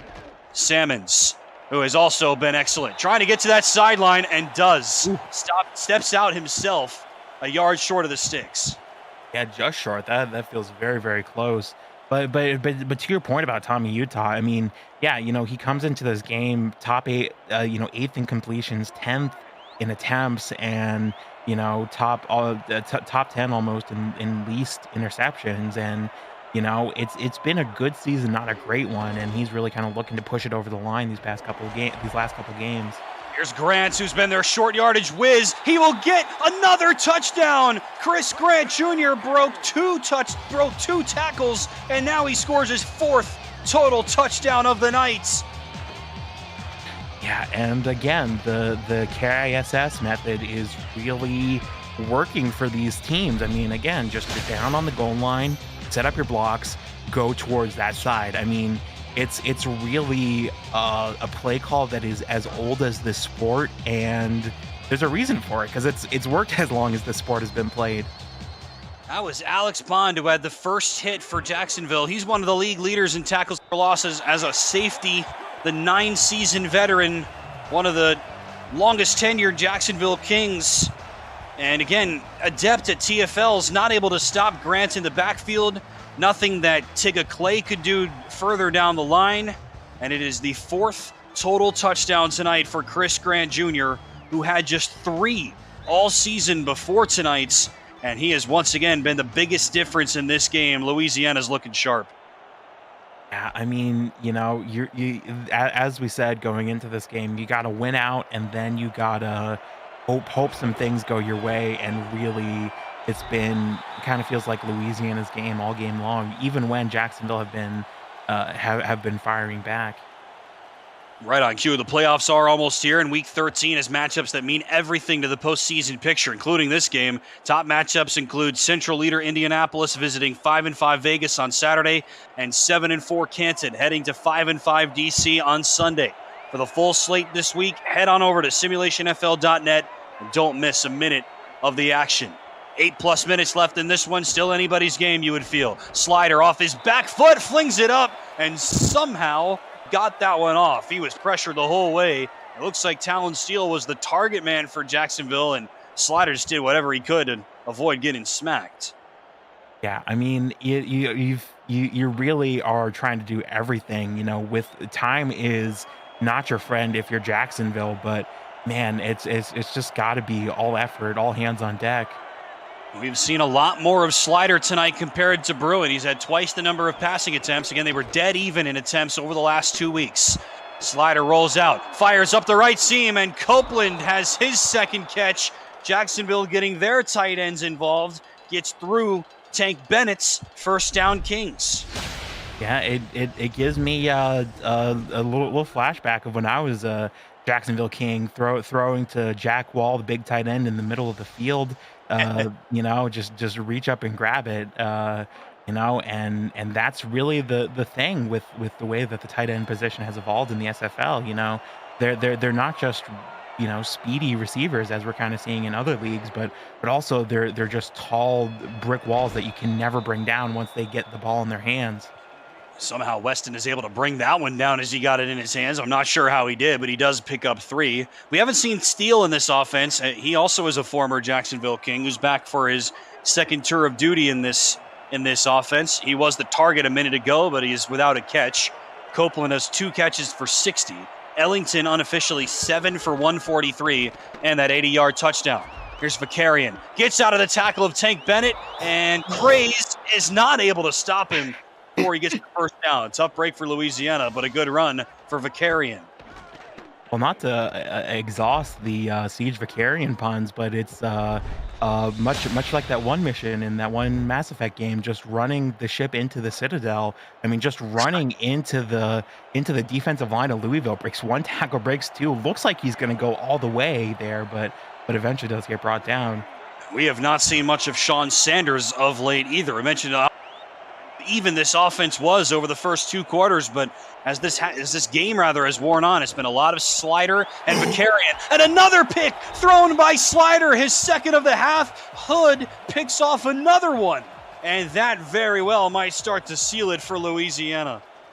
Yeah, I mean, that is a real backbreaker if you're Jacksonville. You're finally starting to get some offensive momentum after a second half where you really feel like you've struggled, and man, that is an inopportune time. I mean, you have to give a lot of credit to number 28. That is Robin Hood, I believe, for, or excuse me, Rollerman Hood for. I got caught up on the mythology. Rollerman Hood for Louisiana just does a great job of kind of eyeballing this route into place and just getting in front of the receiver. Fortunately for Jacksonville, it hasn't mattered which quarterback has been out there this season. It's been kind of same as it ever was. Interception bug, turnover bug has bitten them, and it has bitten them many, many times in painful places, not just this season, but last season as well. Brand new era of the SFL, same storyline for Jacksonville this year as Salmons is limited to a gain of maybe a half yard. Jacksonville was very vocal in the last couple of seasons about how much they had turned the ball over relative to other teams. Thought it was a little bit, I don't want to say unfair, but certainly unusual compared to how other teams have worked. But look, last season, worst turnover differential in the league. This season, brand new game, all brand new teams. They still have the worst turnover differential in the league. As Salmons gets maybe another gain of 1 there. Taquan Hale on the hit for the Kings. They've given the ball up more than anybody else the last 2 seasons. They have the worst turnover differential in the league the last 2 seasons. And look, I've said it for years now, Alden, you're not going to win games in this league or in many football leagues with turnover numbers like that. And it's led to some poor results for the Kings over the last couple of seasons. There's no way to sugarcoat it. 3rd down and 8 for number 8. Utah, again, that 360. Again, he fires and hits his target in the back. That's Rego Dinero's first target of the night, and it might be his last after that one. 4th down. Yeah, again, it's an unorthodox way to scope out the downfield area, let's say. But again, I mean, that last drive, as Justin Reside, one of our statisticians, point out, the first perfect drive of the night. And as was pointed out in the SFL chat, I apologize for not having your name up anymore, that it was number 44 for Louisiana, Chris Grant Jr., who scored the 44th point. So, maybe the mythological comparisons are a bit not quite apropos, but it really has kind of felt like there is some poetry that's all over this game. Got some numerology on hand as well, I guess. That was Bo Martin Jr., who knows a thing or two about that number as well. And Jacksonville with a lifeline after Louisiana fails to score. And they weren't trying very hard on that drive, it didn't feel like. And so Shepard Vicarian, all systems go, with a nice run of 9 to start this thing off. So, again, it's Slider back there. It's Vicarian toting the rock, Alden. We have not seen much of Sanders. We have not seen much of Bruin as this game has gone on, which it's just a really interesting development. Yeah, I know we have some scoregami experts in this league, some real passionate scoregami fans. I would be curious to have someone like that's really good at scoregami in this league kind of read the numbers from this game like tea leaves, make a prediction about the playoffs. Vicarian, first down for the Kings. I mean, the storyline for Louisiana is easy. There are a ton of teams at 5-5 or thereabouts in the league this season. It wasn't too long ago that 6-6 was all you needed to pretty much lock up a playoff spot. That's not the case anymore. We've seen even in the past couple of seasons that 7-5 teams are left at home. This season, you could still get in at 5-7. It's not going to be likely, but it is still possible in the final 2 weeks. There's Sanders, and right on cue, Sanders is hit for a loss. Great defense by Hood, who's had a big impact on this second half. Point is, Louisiana needs to split their final 2 games at the bare minimum, I feel, to be comfortable. And Jacksonville trying to change that. Connor Weston breaks past the defense. Go, Weston. He does as he dances into the end zone. Hood very nearly caught up, and Weston able to score anyway. Dodges a bullet, gets into the end zone. Another touchdown for this Kings offense. The thought about hitting a Fortnite dance right before he straight into the end zone, but thought better of it. But yeah, it's just this little go route on the outside. Again, we saw a very similar route, except the go route for Jacksonville was in the middle of the field. But again, just gets in and behind, and you see it there. I don't play the Fortnite as the kids call it, so I don't know what dance that was. But he was about to hit a dance on him, and he was just like, oh crap, he's about to get me. So just wisely walks it into the end zone. The dance was nearly going to be called stopped at the 1 yard line because Rolliman got smoked, got up, and was immediately charging back after him. Even though he was 20 yards away, he was still able to get back into your picture because Weston slowed up at the end. And that is not something that we've seen very often from Connor Weston over the course of his career. Big offseason pickup for Jacksonville coming over from Arizona. And it's crunch time now. 4.5 left, only a 10-point lead. The Kings will bring on the onside kick unit. It bounces back. That's Weston on the snag, but that didn't even go 5 yards, much less 10. Yeah, I mean, that's definitely going to be called a foul every single time, but that was well designed. Just took a bit of an unfortunate bounce if you're Jacksonville there. We're confirming with Cameron Irvine because I've seen this before this season in the SFL, Alden. They will get a chance to kick it again. Just move the ball back to the 25-yard line. So Jacksonville has a new chance. This will be their last. It goes back again. Weston snags it again. 5 yards, and once again, this will be an illegal kick, and this time Louisiana will take over. Yeah, and that is, you certainly can't fault a very clever attempt to try to get it down at an angle, but again, both times kind of the one of the oblong ends of the football just kind of digs into the turf, and it just kind of flips around back towards where it came from. Had some top spin. Usually getting the ball in the hands of Connor Weston is a good idea. We just saw that on the touchdown, but they get the ball to him twice, but illegally on both times. Louisiana from the 28. Utah in stride. Lyric Da Vinci now to the 7-yard line. Louisiana's in the red zone once again, but first, here's Cameron Irvine with a game break. Thank you, Tim. We could have showed you any plays from Charleston's second half, but we'll show you this one. Sam Blotner sticks the landing as he jumps the route. Charleston dominates Carolina in the second half, 38-16. The Preds have won 5 of their last 6. Back to you in Houma. Thanks very much, Cam. Pivotal game for those two rivals and an important game for Louisiana in the driver's seat and looking to put a finishing touch on this one. 4 minutes and counting left. The Revs are in the red zone again. They have scored every single time they have been here tonight. Salmons breaks out of a couple of tackles. Salmons to the sideline. And finally, Dwayne Salmons gets his just desserts. He scores for the first time tonight. And the Revs are going to move one step closer towards securing a playoff spot. Yeah, I mean, already there were 80 points scored in this game prior to that touchdown. And I mean, it's just felt like Louisiana has been playing the same game as Jacksonville, but on a different level. Both of these teams are very good and have very good players. I mean, of course, John Martin and the defense of Jacksonville made it very tough, but just these crucial turnovers really, you feel like, cost Jacksonville. And it's really been kind of Tommy Utah, who, as to your point, has had kind of an up and down night, but it's been very much up tonight, very close to 200 yards or 300 yards, I should say, just 19 short at 281. And that's only on 19 completions, over 10 yards per attempt, and still holding that quarterback rating in the 150s. So I don't think this night could have gone better if you're Tommy Utah. That was Maybe get across that 300-yard mark and throw a couple more touchdowns. I mean, if you're really nitpicking, we haven't but seen them I don't think they're going to complain. We haven't seen Louisiana air it out like Jacksonville has. Now, they've been leading, right? So they haven't needed to be as aggressive like Slider has. And Slider, some boom, some bust, right, in this comeback bid. But Utah is taking care of the ball extremely well, as he's done most of the season.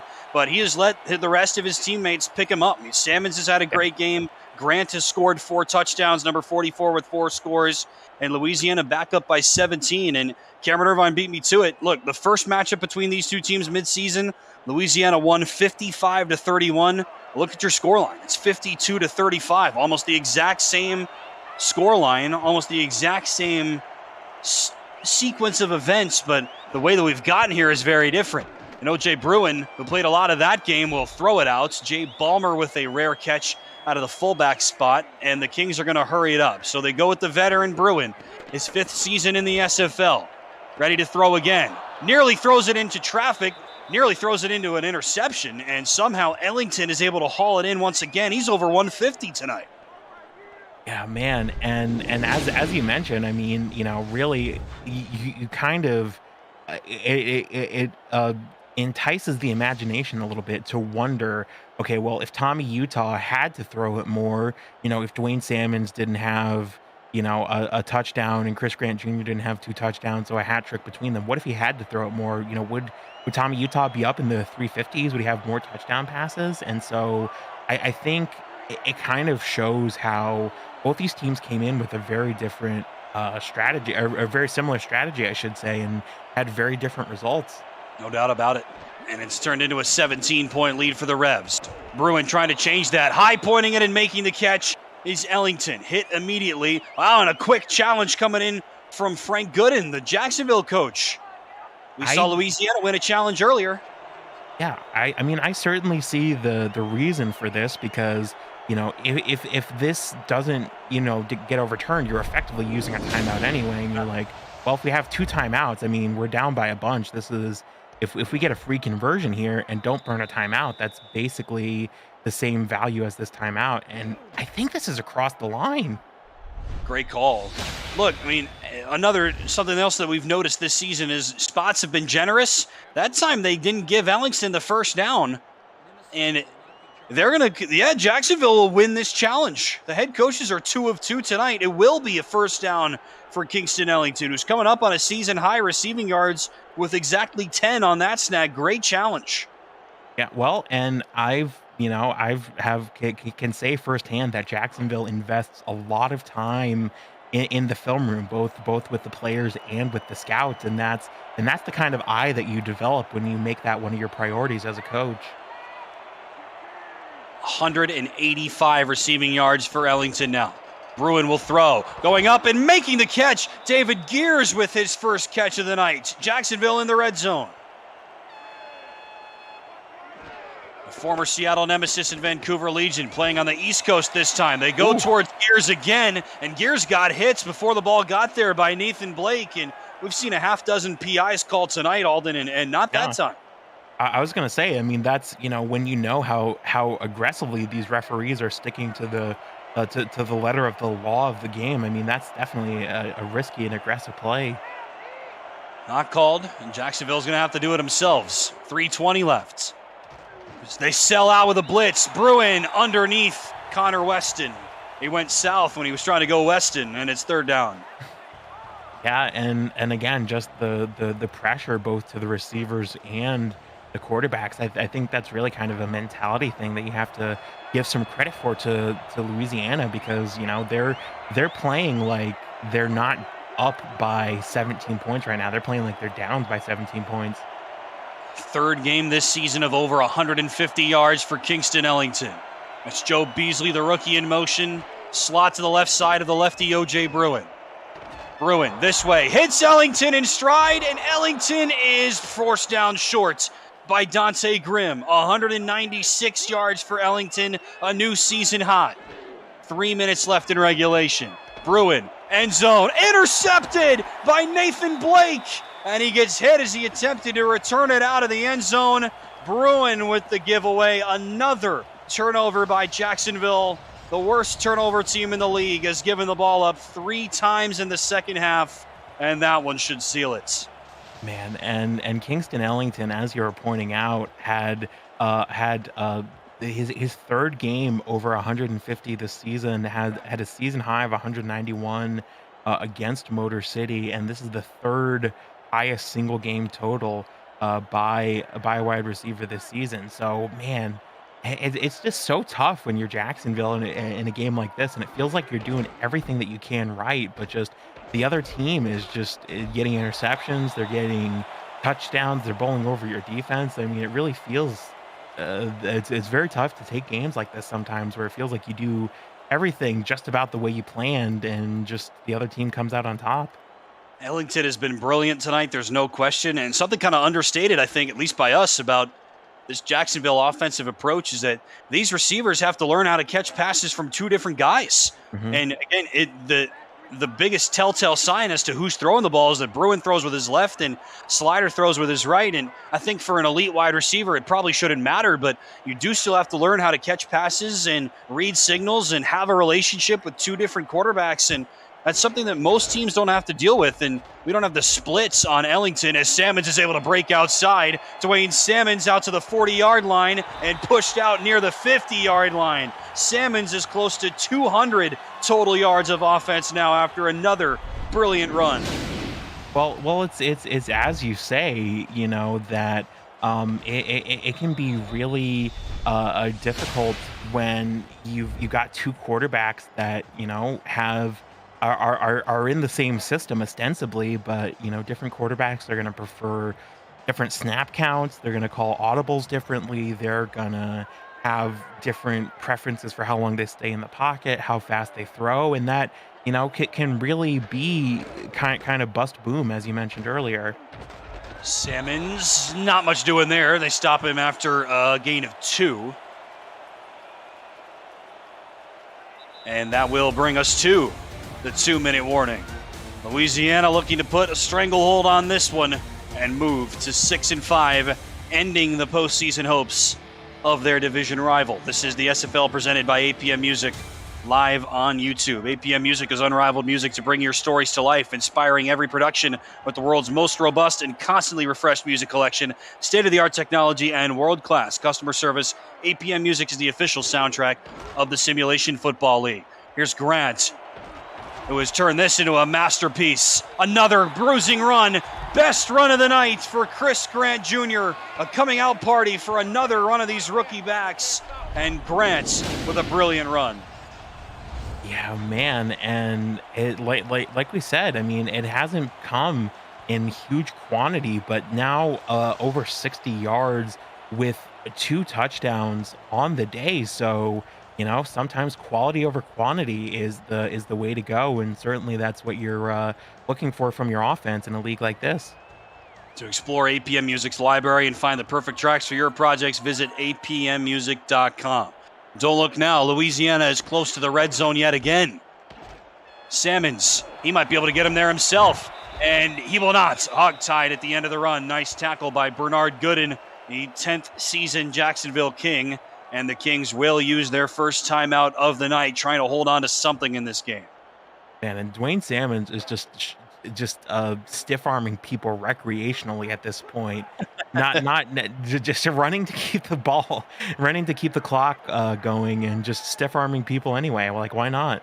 Averages just under 6 yards per carry on the season, just over 6 yards per carry tonight, and he gets another first down and right to the 20-yard line. This has been the magical part of the field for the Revs. Not a surprise for a team built like this. We know how good this running offense has been over the years, Alden, even with this new league. I mean, Utah's only thrown for 13 touchdowns. The team has run for 16 on the balance of the season, so it makes sense that they would succeed when they get in the red zone. But I mean, again, perfect tonight, almost perfect on the season. It's insane what they've been able to do. And here's Sammons. Sammons breaks out of a tackle, and Sammons keeps Louisiana perfect with his second score of the night. Unbelievable performance by these 2 rookie running backs.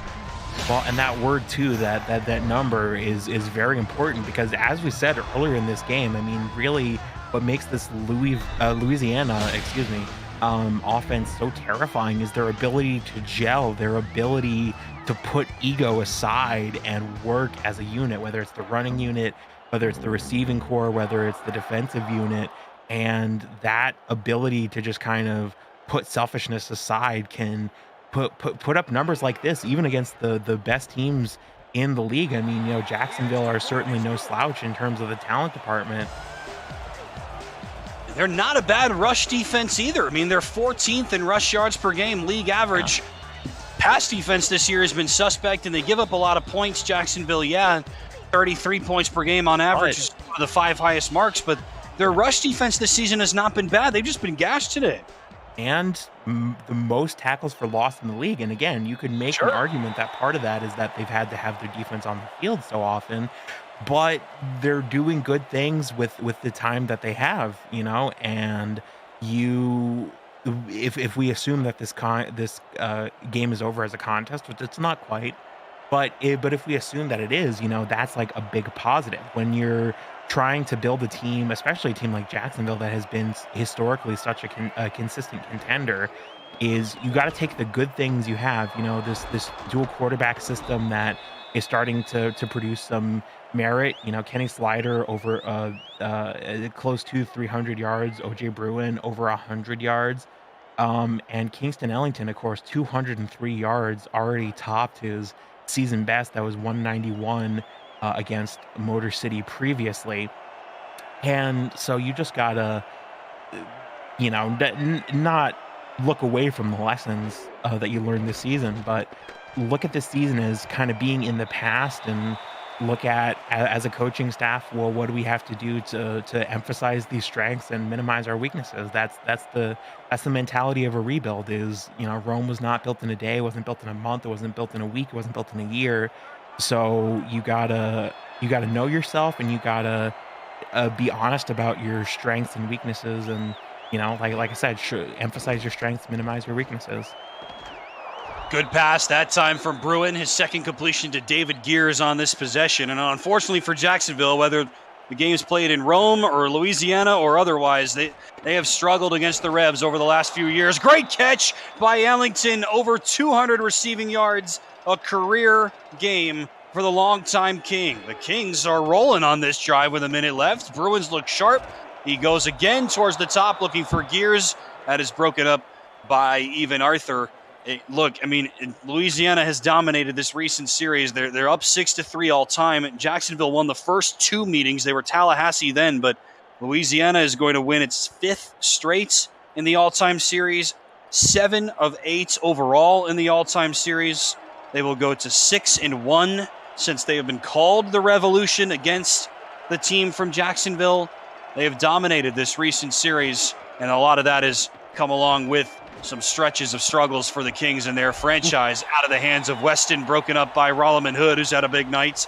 Bruin continuing to air it out with his team down by 20+. Yeah, and as Cam Irvine mentions in our broadcast channel here, it's really this is the first step for Louisiana, right? Because, and this is not to discredit Jacksonville and the efforts they've made this season, but winning against a team that has 3 wins just does not help your strength of victory as much as it would, say, against another team that's 5-5.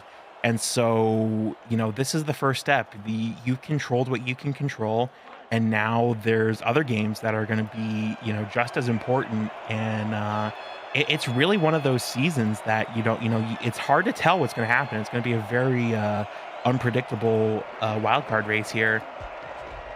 First field goal attempt of the night for the lefty, Jordan Bradshaw, and he stays perfect on the season. Pretty good drive with little time left for the Kings. He's 15 of 15 now on the season, and the 4th-year kicker gets the Kings a little bit more to cheer about as we go down the stretch. But yeah, to your point, Alden, you're 100% right. This is just step 1 for Louisiana, and I'm not saying they were overlooking this game, but they scored a ton of points when they played Jacksonville earlier, and they've scored a ton of points once again. The Kings will bring out the onside kick unit with down by 21. We saw how well this worked the last time. This works even worse. They kicked it right to Liam Hammer, and Hammer's got a convoy behind him. He will score on an onside kick. The easiest kick return touchdown that Liam Hammer will have in his life, and one of the best return men in league history has put a bow on a brilliant day for the Revolution. Well, over 100 points scored in this game. I mean, we talked about how these games sometimes have 70, 80 points. How about 100 points? And man, and Louisiana has really been, it feels like, not just a coming out performance, but as well, just kind of showing the rest of the teams that are still in the running, like, hey, this is what we can do if you underestimate us. So you better double scout and triple scout and quadruple scout and pay real close attention to those sims, because this is like this is what we can do against a team that has all this talent. We're gonna keep our foot on the gas. 4th career return touchdown for Hammer. In the first meeting between these two teams, Louisiana scored 55. In the second meeting, they have now scored 66. More number synchronicity for you here, Alden, on this game tonight. This offense has been historically good. This has always been known as a bruising team, a great running team that's going to play good ball in the secondary and try to stop you up. But against the Kings this season, the Revs have taken the top off this defense both times, and they have absolutely exploded. And as good of a way as possible. This offense has looked as good as I've ever seen it. Yeah, I mean, Guy Clausen mentions in the chat that if you took the over, you won some cash. Do you get like double your money on the over if they double the over, or if one team covers it by themselves? Yeah, right. I like what you said better. It's twice the over. I should get twice the winnings. I guess it doesn't work if it's twice the under. OJ Bruin's pass swatted up and nearly picked on the carom by Rolleman Hood. That could have been his 3rd interception of the night. It wouldn't have been an easy one, but man, it really should have been. Yeah, man, and that's been kind of the Achilles heel. Not to harp on the mythology references, but again, you've got these great passes that are just kind of bouncing off the hands, and these receivers are good enough to pull these in. The quarterbacks are too, typically. Bruin fires, and David Gears down catch. He's been busy here in the 4th quarter. Jacksonville out of timeouts, so they will hustle back to the line with 25, and Bruin will spike it. Another week in the SFL wraps up with this week in the SFL, rewinding the tape on what has been an electrifying Week 13, or what promises to be an electrifying Week 13. Plus, Portland hosts Vancouver with playoff ramifications on the line for both teams. This week in the SFL, 7:15 p.m. Eastern, kickoff at 8:15 on Monday night, right here on SFL YouTube. 66 points scored tonight by Louisiana. They have never scored more in a game in franchise history. Bruin trying to right the ship on a high-pointed catch by Connor Weston. He's had a nice night as well. Louisiana scored 55 points when these two teams met up earlier this season. They've scored 66 tonight, a new franchise record as Bruin spikes it again. Jacksonville has never given up this many points in a game. That 55 they allowed to Louisiana was the 2nd most they've ever given up. This is the first time they've allowed more than 60. Louisiana had never scored more than 55. That was a franchise record earlier this season. They have smashed it here tonight with 66. One of the highest point totals by any team in the SFL this season.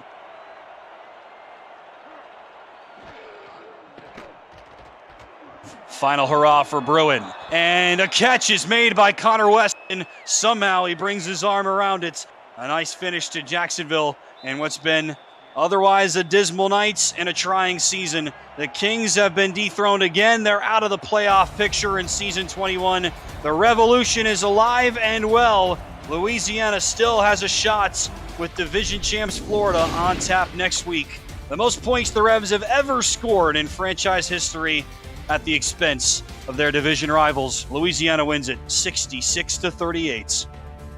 Well, it's Henry Jones in the chat makes an interesting point that this score line reads less like a football score and more like the set scores for a game of volleyball or tennis, because you got 3-6 and then 8-6, and man, it was just really two offensively minded teams, and Louisiana just really exploding across the finish line. Tommy Utah almost 300 passes, and again, you talk about the run game. Dwayne Salmon's 215 yards, 2 touchdowns. Chris Grant, although he had less yardage, also having 2 touchdowns. And man, you really talk about Louisiana functioning as a unit. It was the offensive unit of Louisiana that just bowled over the Jacksonville defense in this matchup. And if this was a tennis match, there was no love for the Jacksonville defense from the Louisiana offense. They dominate. It's not quite 40 love, but it is 28 points, your margin of victory. 4 touchdowns for Chris Grant. The difference in the match, a 28-point win for Louisiana. They moved to 6-5, and they've still got a chance to get into the playoffs here in season 21. That'll do it for us here tonight from Houma, Louisiana. For Alden Bleeker, Cameron Irvine, Justin Reside, and Frank Gooden, I've been Tim Hackett. 2 more games still to come here on this SFL Friday night. Hope you join us for that. Sioux Falls and Alamo City, Fort Worth, and LA still to come later tonight on the SFL YouTube. We'll see you then. Until then, so long.